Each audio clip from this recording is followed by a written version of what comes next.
Certeza que você já teve algum colega ou algum cliente perguntando para você qual que é o preço do seu metro quadrado de projeto. E é lógico que essa associação de projeto por metro quadrado ali da reforma de interiores, de construção, tá muito ligado com a precificação do próprio mercado imobiliário, que hoje a gente sabe que um apartamento, por exemplo, na planta, custa tantos mil por metro quadrado. Então, a gente tem mais ou menos essa precificação meio que já colocada na cabeça do nosso cliente e, por consequência, na cabeça aí dos nossos coleguinhas arquitetos e provavelmente na tua cabeça também, porque você tá vendo esse vídeo, talvez, né, você esteja aí nessa linha também nesse momento. O que deixou muito comum a gente ter uma associação de uma precificação de um serviço, que é o serviço de arquitetura, muito associado à precificação de um produto do mercado imobiliário, que é o que hoje a gente tem, por exemplo, com venda de apartamento ou com reforma de apartamento, né, que normalmente tem essa questão aí no metro quadrado, e isso faz com que a associação ali da arquitetura como serviço também fique um pouco interligada com essas partes de metragem e por aí vai. Eu tenho que admitir, é mais fácil para calcular? Sim, afinal de contas, se eu sei que eu vou fazer um projeto para um apartamento de 100 metros quadrados, então eu pego esses 100 metros quadrados, multiplico pelo valor aí do metro quadrado do meu projeto e eu tenho o preço final assim, ó, instantaneamente quase, né? Você sabe como é que se deve se fazer. Porém, entretanto, quando a gente faz essa conta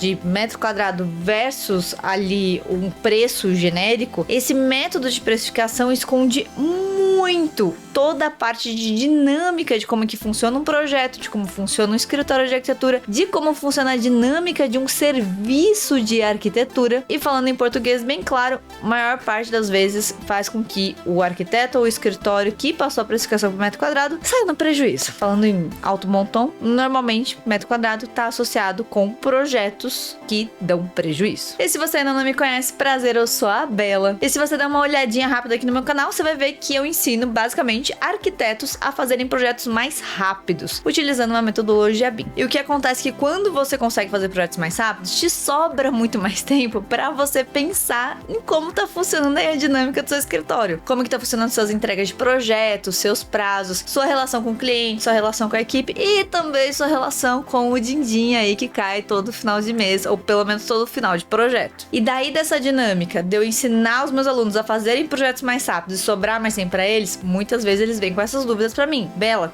como que eu faço essa precificação de uma forma legal, que meu escritório tenha lucro e que ele consiga aí trabalhar de uma forma boa, né? Equilibrada, equilibrando vida pessoal junto com o dinheiro para todas as partes da vida ficarem felizes. Pensando nisso, o tema do vídeo de hoje vai ser justamente esse. Então, antes a gente continuar sobre esse debate, essa discussãozinha, essa temática boa de o que vale mais a pena, precificar por metro quadrado ou precificar por outra forma de precificação que leve em conta toda essa dinâmica que eu tava comentando com você, já vou te convidar para fazer o quê? Para se inscrever no canal, para deixar o seu likezinho. E se você, ao final do vídeo, tiver gostado aqui do conteúdo, achar que o conteúdo foi válido, que a vibe foi boa, que aqui a energia bateu, então compartilhar, né, com algum dos seus coleguinhas para que eles possam também conhecer o nosso trabalho, beleza? Então, bora começar!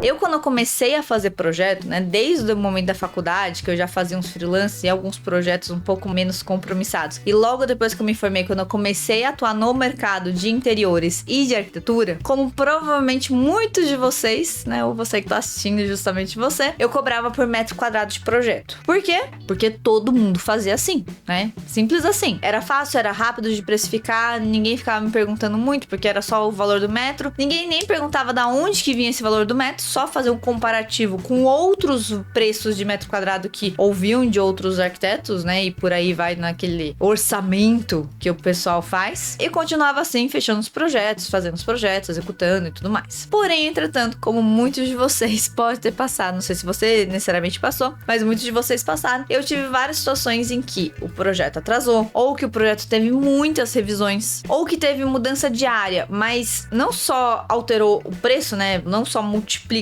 o valor do metro por essa área a mais que foi adicionada, como o nível de complexidade ali do projeto estava totalmente diferente do que ia ser feito ali no início, né? Que foi orçado logo no começo do projeto. Então essas pequenas situações que são muito comuns ali no nosso cenário da arquitetura, elas acabavam fazendo com que o preço que eu tinha cobrado não fosse muito proporcional ao trabalho que eu tava tendo. Então eu lembro bem de um projeto que tava de um salão que era de unhas rápidas, meio corporativos, que ficavam, né, na parte de baixo ali das empresas, e que a cliente tinha me contratado para fazer a implantação, no caso a setorização, o layout, piso, acabamentos, aquelas coisas bem simples de interiores, para um layout bem rápido, para uma obra bem rápida, para um ambiente ali que pudesse caber X manicures e, sei lá, acho que 2 negócios de lavar o cabelo, sabe, para fazer escova e para lavar o cabelo, basicamente isso. E ela já trabalhava com o mesmo equipamento, com a mesma parte ali da cadeirinha da manicure, e num determinado momento mudou o equipamento. Só que uma coisa que ela sabia de padrão, como que eram os pontos, como era a especificação, que a gente já tinha informação, que a gente já sabia como fazer, virou outra coisa, que precisou ter outra atenção do projeto, pro hidráulico, pro ponto elétrico, pra compatibilização, pra parte de alturas, pra parte de ergonomia, pra todas as coisas que nos fazem referência aqui como arquitetos. Você sabe o que eu tô falando. Isso não alterava a área, só que alterava muito o meu trabalho, porque antes, que era um trabalho que precisava ser feito ali em 6 horas, 8 horas no máximo, ou vamos lá, chutando muito, 12 horas de trabalho no máximo, começou a tomar muito mais tempo. Por quê? Porque eu precisei parar só pra ler o manual, demorou 3 horas. Então 3 horas do meu trabalho que eu devia estar detalhando, que eu devia estar fazendo modulagem 3D, que eu devia estar fazendo no render, que eu devia estar fazendo a prancha, que eu devia estar fazendo essas coisas, eu tava estudando material de uma alteração que, repare, não foi nem de área e não foi nem de nível ali de complexidade de projeto, foi puramente por uma questão de especificação. E isso, logicamente, me atrapalhou ali com outras entregas que podiam estar acontecendo ou que não aconteceram, que foram atrasadas.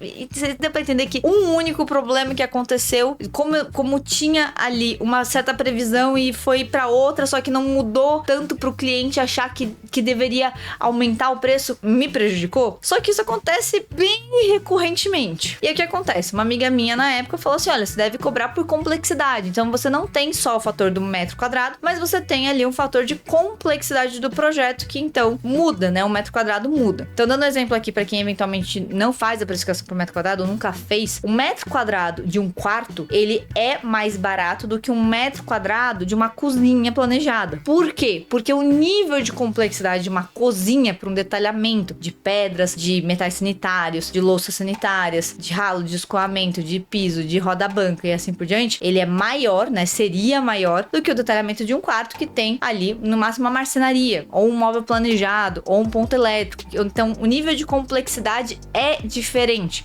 Por conta disso, você poderia, então, aplicar meio que um percentil, um coeficiente de complexidade maior, vamos supor aí, 2 na cozinha, no metro quadrado da cozinha, e 1 no metro quadrado do quarto. Deu pra entender mais ou menos a ideia? Porém, mesmo nessa de aplicar a complexidade e aplicar o metro quadrado, chegou num determinado momento em que eu tava com o projeto tocando, e eu já tava naquele projeto há 3 meses. Só que eu estava há 3 meses fazendo um projeto que, pela complexidade, pelo preço do metro quadrado, todos esses cálculos que eu tava comentando até agora, eu cobrei 3 mil reais, que você provavelmente já conhece esse tipo de história, né? Cobrar 3 mil no projeto e demorar 3 meses pra entregar. Só que qual que é a questão? Por pequenas alterações que não são necessariamente revisões, ou por pequenas questões ali que mudaram, e não é que muda o nível de complexidade, mas, né, toma mais tempo, esse projeto me ocupava quase que meu tempo inteiro livre. Ou seja, não tinha como eu pegar nenhum outro projeto. Então eu tava fazendo uma conta básica, vivendo com 1.000 reais por mês. E por mais que você fale assim, isso daí é normal, isso daí é vida de arquiteto, vida de recém-formado. Não, não é. Tá, para.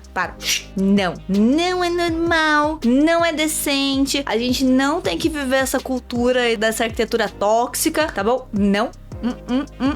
E se você tá se convencendo que é normal só pro seu psicológico conseguir lidar com a situação, te respeito, totalmente. Agora, falar que é normal para outras pessoas, não vou falar nada. Só que pensa comigo, um projeto que tinha ali 30 metros quadrados, se eu tava cobrando 3 mil reais, então eu tava fazendo um metro quadrado ali de projeto de 100 reais um metro quadrado. Ou seja, não é um metro quadrado super barato. Então, era algo que simplesmente não fazia sentido. Então, eu tava recebendo 3 mil reais por um um projeto de menos de 20 metros quadrados, então o preço do metro quadrado não estava barato, onde eu precifiquei considerando a complexidade e que não necessariamente tinha revisão, mas que o projeto demandava um nível de estudo e de especificação maior. A partir disso, eu fiz a conta reversa. Então tá, então se eu estou, por exemplo, pegando 3 mil reais o projeto, só que ele tá me demandando 3 meses, eu tô recebendo R$1.000 por mês. Se eu chegar então, falar, olha, eu trabalho 20 dias por mês, né, considerando ali dias úteis, 4 semanas mais ou menos. Se eu pegasse esses R$1.000 por mês e dividisse por esses 20 dias, que é o que eu tava trabalhando, então ia me dar R$50 por dia que eu estava trabalhando naquele projeto. Se eu pegasse e dividisse então esse preço por, sei lá, 8 horas nesse projeto, ia dar um valor de hora de R$6,25. O que eu comecei a reparar? Tá, vamos lá. Eu não quero receber R$1.000 por mês. Primeiro de tudo, quero receber ali um valor de 3 mil. Tá? Recém-formado, 3 mil reais, tava super de boa na época,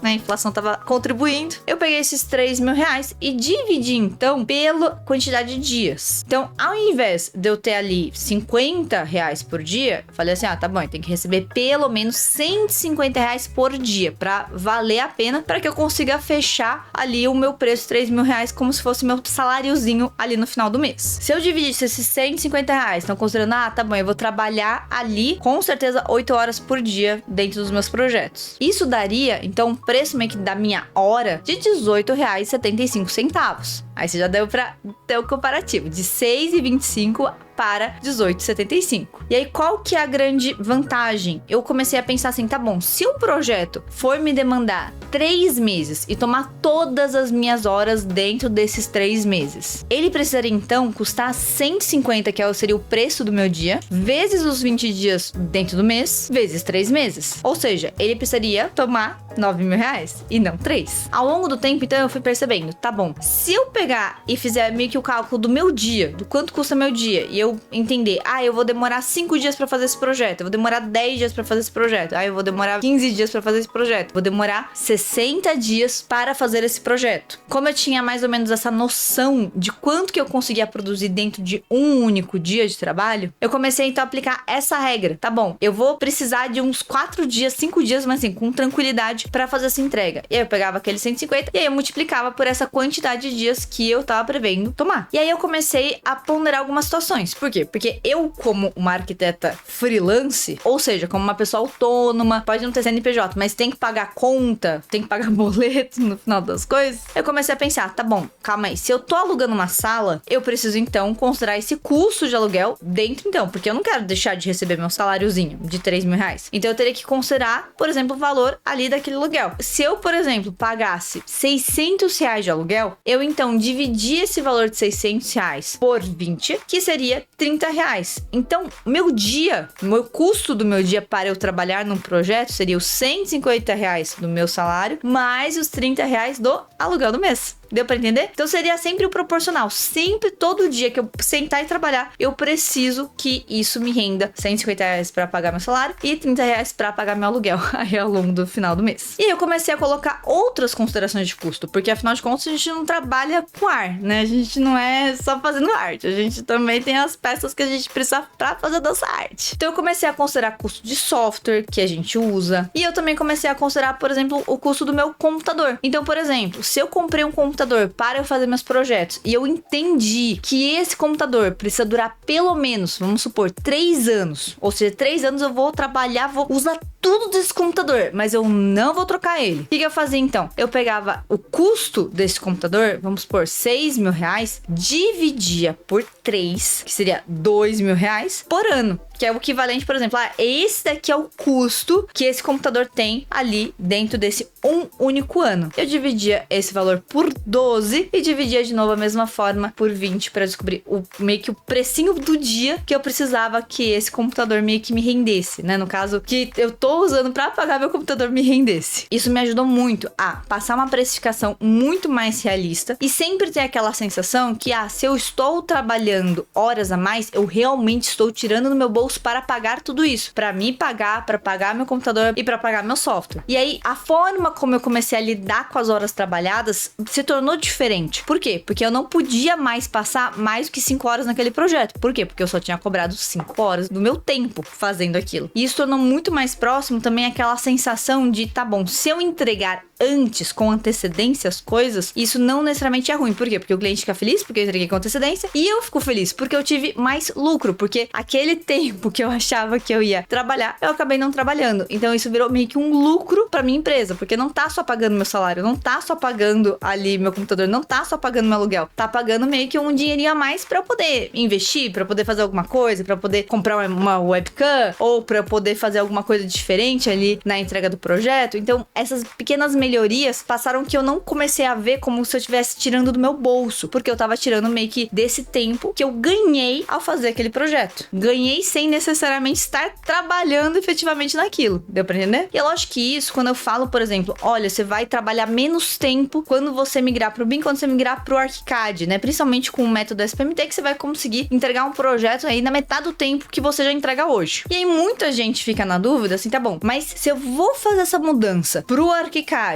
vou conseguir ter uma mudança de processo e vou conseguir entregar meu projeto mais rápido, então eu vou demorar menos horas para fazer aquele projeto. Em teoria, o meu projeto deveria custar menos do meu tempo, ou seja, ele deveria ficar mais barato. E tem muitas pessoas que fazem isso, conseguem meio que baratear o projeto para, por exemplo, ganhar mais projetos, né? Fechar mais projetos. Tem muitos alunos que seguem mais ou menos por essa linha. Eu já tenho uma linha um pouco diferente de pensamento, tá? Não que a outra esteja errada, mas eu tenho uma linha diferente do meu pensamento, que é, a partir do momento que eu melhorei minha habilidade, melhorei meu nível de entrega, melhorei o meu processo, poxa, eu posso receber um melhor salário. E aí, a partir desse momento, eu começo a aumentar o meu custo da hora. Ao invés dela ser R$150 o meu dia, passou a ser R$300 o meu dia, para ele dar R$6.000 no mês. Deu para entender? Então a gente vai aumentando vagarosamente, justamente para que a gente tenha mais margem e para que a gente consiga ou pegar mais projetos ou aumentar o nosso valor da hora, ou aumentar o nosso valor de projeto. Por quê? Porque a gente está entregando algo com mais antecedência, com mais qualidade, com melhor compatibilidade, com menos erros em obra, com quantitativos e com experiências que o cliente normalmente não tem em outro arquiteto que tá cobrando R$3.000. E todas essas alterações, né, de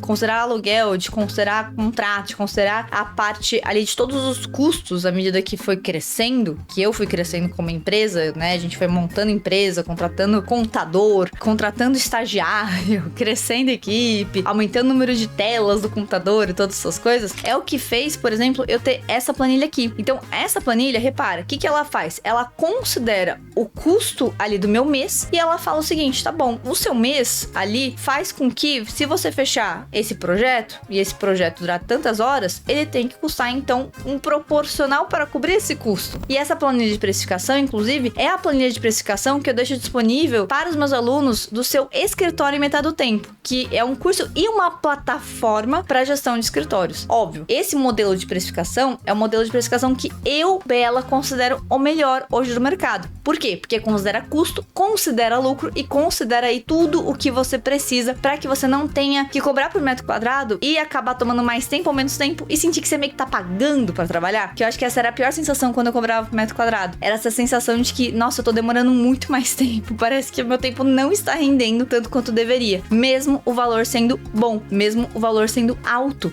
no metro quadrado. Inclusive, se você quiser adquirir a plataforma Seu Escritório Metade do Tempo, ter acesso a essa planilha e mais a plataforma do Notion, que tem vários modelos, várias coisas integradas dentro dele, parte de gerenciamento de projeto, checklist de projeto, tem um modelo de contrato, ou seja, tem tudo pra meio que facilitar a vida aí do dia a dia do escritório autônomo, do escritório ali de pequeno porte, que tá nos seus primeiros estagiários. Eu vou deixar um link aqui embaixo na descrição pra você falar com a minha equipe. Se você chegar e falar assim, ó, vim da precificação e não quero mais cobrar por metro quadrado, a gente vai liberar uma condição especial pra você, tá bom? Mas ó, eu tô falando justamente no final pra que não fique assim, meio perdido, tá bom? Então tá deixando aqui o link, vai lá falar com eles, eles vão te liberar uma condição especial, um bônus, né? Alguma coisinha aí diferenciada. E eu espero que você também aproveite bastante essa plataforma que tem muito a oferecer, tanto pra você sair da precificação por metro quadrado, quanto pra você gerenciar melhor seu tempo, sem necessariamente ainda migrar pro ArchiCAD. Ou já tendo migrado pro ArchiCAD, o que mais que a gente pode fazer? Isso aí pode ser o seu próximo passo. Se você gostou desse vídeo, então, ó, conforme prometido, você vai compartilhar ele pra todos os seus coleguinhas, pra ajudar também eles a se identificarem ou entenderem se eles estão no caminho certo da precificação ou querem mudar. E também não deixa de se inscrever aqui no canal pra você acompanhar mais o nosso trabalho e também apoiar a gente a crescer por aqui. É isso, espero que você tenha curtido. Vejo você no próximo vídeo e se teve alguma dúvida, pode colocar aqui nos comentários.